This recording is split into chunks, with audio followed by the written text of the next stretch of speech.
Easter Sunday 1975 began like any other for the Rupert family but quickly became a tragic event known as the deadliest family massacre in U.S. history.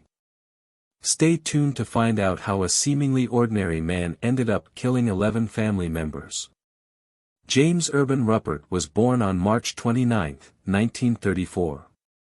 James was raised by his mother, Charity, and father, Leonard Rupert, along with his older brother Leonard Jr. in Hamilton.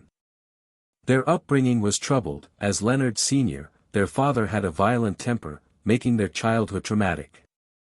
Charity also favored the older, more confident Leonard, creating further tension. James grew up in a hostile environment, often hearing from his mother that she wished he was never born or would have been happier if she birthed a daughter instead. This lack of affection undermined his self-confidence, leading him to become a loner. His parents' neglect also took a toll, including his father's insistence on keeping chickens, which caused James to develop a feather allergy. Despite his allergy, James's parents ignored his condition and kept the chickens.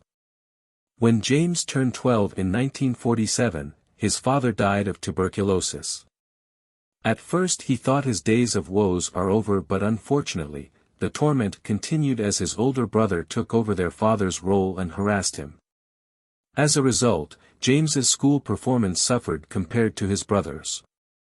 With no friends or parental support, James was left to cope alone while Charity, their mother, continued to neglect him. At 16, overwhelmed by relentless bullying at home and school, James attempted to unalive himself by hanging himself with sheets. He survived, but this pivotal moment led him to abandon efforts to improve his situation and resign himself to his role as the perceived inferior. James's first and only attempt to end his life marked a turning point, leading him to harbor deep resentment and hate towards his brother and mother. By college, he was 5 feet 6 inches and weighed 135 pounds. After 2 years, he dropped out, while his brother Leonard Jr., with their mother's full support, graduated with a degree in electrical engineering. James's bitterness intensified and Leonard Jr. married Alma, an ex-girlfriend James still had feelings for, which later became a motive for his violent outburst. James felt the whole world was against him and resigned himself to an unremarkable life. He gave up on life. He trained as a draftsman but was largely unemployed, relying on his mother and brother for support. It was said that he often borrowed money from them, and there are many cases where he wouldn't return it. Meanwhile, Leonard Jr. secured a job at General Electric, bought a house in Fairfield, and lived there with Alma and their 8 children, including 17-year-old Leonard III, 16-year-old Michael, 15-year-old Thomas, 13-year-old Carol, 12-year-old Anne, 11-year-old David, 9-year-old Teresa, and 4-year-old John. Frustrated with his life, James developed a strong interest in guns, amassing a collection that included a .357 Magnum, 2 .22 handguns, and a .22 rifle. James adopted 2 rituals: drinking and target practice. He drank to cope with his toxic home environment and numb his feelings of inferiority. As he aged and stayed unemployed, Charity, frustrated with his drinking, threatened to evict him if he didn't start paying rent. Having lost all his money in the 1973 to 1974 stock market crash, James couldn't afford rent. Charity's eviction threat, meant to motivate him, instead drove him closer to a breaking point.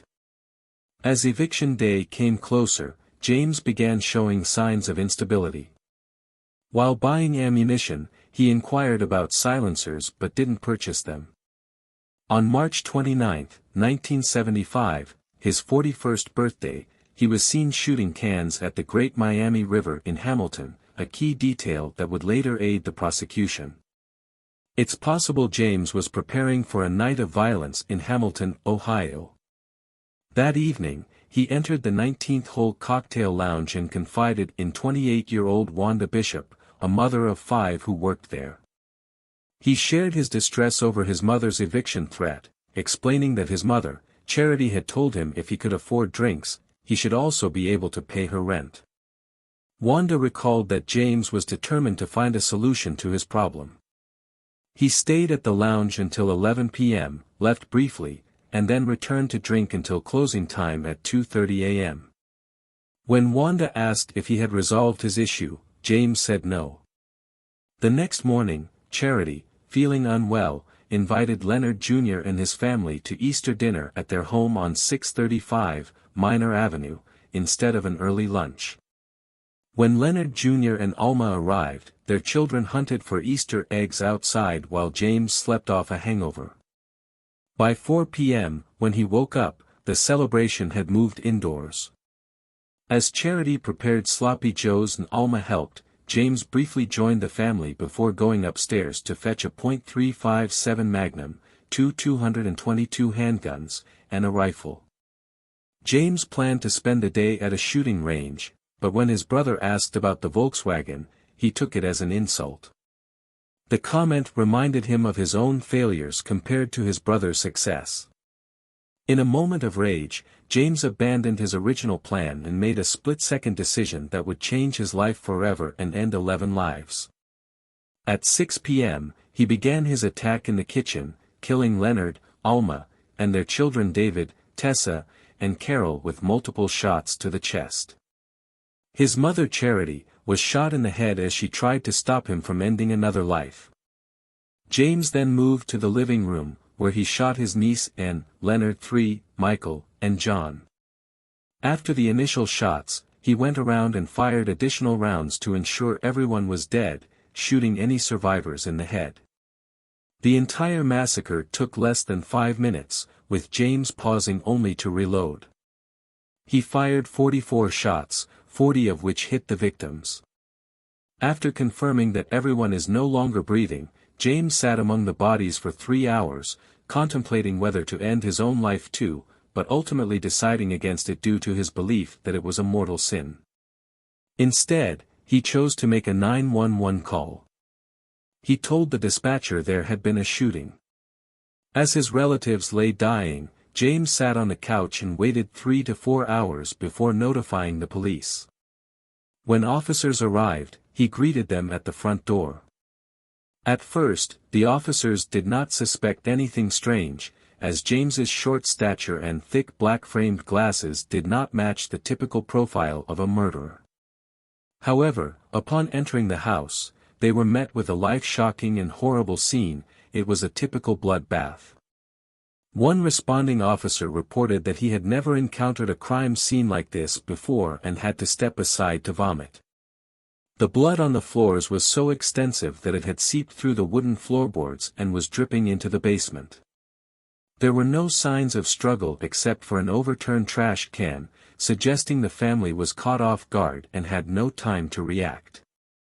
As the Hamilton Police Department learned of the shocking discovery, they quickly cordoned off the area with police tape as onlookers began to gather. The small community, which had known the Rupert family as a loving unit, was stunned and horrified to learn that the mild-mannered James was behind the murders. The first body removed was little John, his sneaker visible under the sheet. As 11 stretchers were brought out, carrying the deceased family members, a sense of dread spread. The 11 bodies, including James's mother, brother, his brother's wife, and their 8 children, ranging from 17 to 4 years old, were found in 2 rooms of their modest 2-story home in Hamilton. James was arrested for 11 counts of aggravated homicide despite his reputation as a quiet, helpful man. He was uncooperative with the officers, refusing to answer their questions, leaving investigators struggling to determine a motive. During initial questioning, James indicated his intention to plead insanity. Prosecutors suspected he aimed to exploit the $300,000 inheritance from his brother and mother, including their properties and assets. By pleading guilty, James hoped to serve time in a court-appointed facility and eventually claim his inheritance. His case led to 2 high-profile trials. In the initial trial, James admitted to the killings but pleaded not guilty by reason of insanity. Represented by Hugh D. Holbrook, who personally funded the hiring of psychiatrists and psychologists from across the country, the defense argued that James suffered from paranoia and delusions of persecution due to childhood abuse by his brother. Two psychiatrists testified that James's actions were uncontrollable at the time of the crime due to these psychological issues. Harvard psychiatrist Dr. Lester Grinspoon supported the insanity plea, suggesting that if more people had been present, James might have killed them too, reinforcing the argument that his motive was driven by insanity rather than any specific grievance. It can be recalled that after the massacre, James changed clothes and called the police. Charged with 11 murders, his attorneys argued that he acted during a psychotic rage, claiming he was insane at the time. You cannot definitively assess Mr. Rupert's ability to rationally discuss the case or assist in his defense without knowing if he was under the influence of major tranquilizers like thorazine or trilofan, correct? I cannot specify that, but during my examination, he was able to rationally confer with me and discuss the events, given the medication he was on at the time. The prosecution argued that James intended to exploit the insanity plea to claim the $300,000 inheritance from his brother's life insurance. They believed the evidence showed James planned to use the plea to gain financially. Instead of a jury trial, James chose to have his case tried before 3 judges. James was mistakenly informed that all 3 judges would need to unanimously agree on the verdict. 2 of the judges found him sane and convicted him on 11 counts of aggravated murder, sentencing him to 11 consecutive life terms in 1975. The death penalty was banned in the U.S. at the time, so he avoided a death sentence. The 3rd judge, Fred Kramer, ruled James insane. Between 1977 and 1978, the Ohio Supreme Court declared a mistrial, as it was unclear whether the judges needed a unanimous decision or could proceed with a majority. James was granted a new trial, to be held in Findlay, Ohio, due to concerns that he could not receive a fair trial in Hamilton. On July 23, 1975, the new trial commenced, with James and his defense team once again pursuing an insanity plea. The prosecution, led by John Holcomb, countered by presenting 29 witnesses and 200 exhibits. Holcomb argued that James's actions, inquiring about silencers, practicing shooting, and discussing his mother as a problem, suggested a premeditated crime. He highlighted that the shooting occurred as church bells were ringing, masking the gunshots and preventing anyone from alerting the authorities. He argued that James sought the insanity plea to be committed to Lima State Mental Hospital, where he would eventually be declared sane. This strategy would enable him to inherit the $300,000 from Leonard and Charity, which he couldn't access if convicted of murder. Based on the prosecution's compelling argument, James was sentenced to 11 consecutive life terms. However, few years in 1982, following an appeal, he was granted a new trial. This time, his defense successfully persuaded the jury to grant him an insanity plea. James was convicted of 2 counts of first-degree murder for his brother and mother but was found not guilty by reason of insanity for the remaining 9 counts. The only family member to attend the trial was Alma's mother, Edna Allgaier, who held James responsible for 13 deaths, including her husband, who had committed suicide 3 years after the Easter Day massacre. A juror also collapsed and died of a heart attack during the trial. When Edna passed away, her headstone noted that she was preceded by 8 grandchildren. At age 48, James was incarcerated at Franklin Medical Center in Columbus by the Ohio Department of Rehabilitation and Correction. 13 years later, at 61, he was denied release at a parole hearing. He was granted 2 additional parole hearings thereafter. James had parole hearings in 2005 and 2015, both of which resulted in denials of his release. At his final hearing in 2015, the Allen Oakwood Correctional Institutional Parole Board stated that he was unsuitable for release due to poor institutional conduct and significant community opposition. James Rupert, who spent 47 years in prison after killing 11 family members on Easter 1975, died of natural causes at age 88. He passed away over the weekend at Franklin Medical Center in Columbus. The Hamilton Journal-News reported his death. The Rupert family was buried a year after the massacre at Arlington Memorial Garden in Cincinnati, Ohio. The house was eventually opened to the public, with the Rupert family's belongings auctioned off. The hardwood floors were covered with carpet in areas where bloodstains were difficult to remove. The house was rented to a family who, upon discovering its history, moved out after experiencing strange voices and unexplained noises. The house remains occupied to this day. The Easter Sunday Massacre is remembered as one of America's deadliest family massacres. A book titled The Easter Sunday Massacre, A Prosecutor's Diary, written by Karen Holcomb, John Holcomb's daughter-in-law, was published posthumously with the help of his notes. The case of James Rupert presents a complex and unsettling scenario. On one hand, Rupert's history of severe abuse and psychological trauma might suggest he was genuinely suffering from a mental illness that impaired his judgment. The defense's argument of insanity was bolstered by experts who claimed he exhibited symptoms of paranoia and delusions.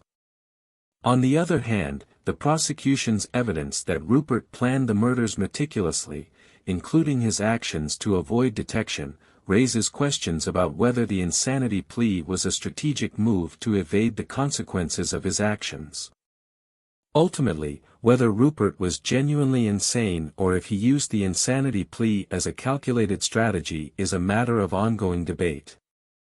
The legal system's challenge is to balance understanding mental health issues with ensuring justice for the victims. What's your thoughts on this case? Comment in the comment box below. If you want to see more true crime stories, be sure to like, subscribe, and hit the notification bell to stay updated with our latest videos. See you in the next video.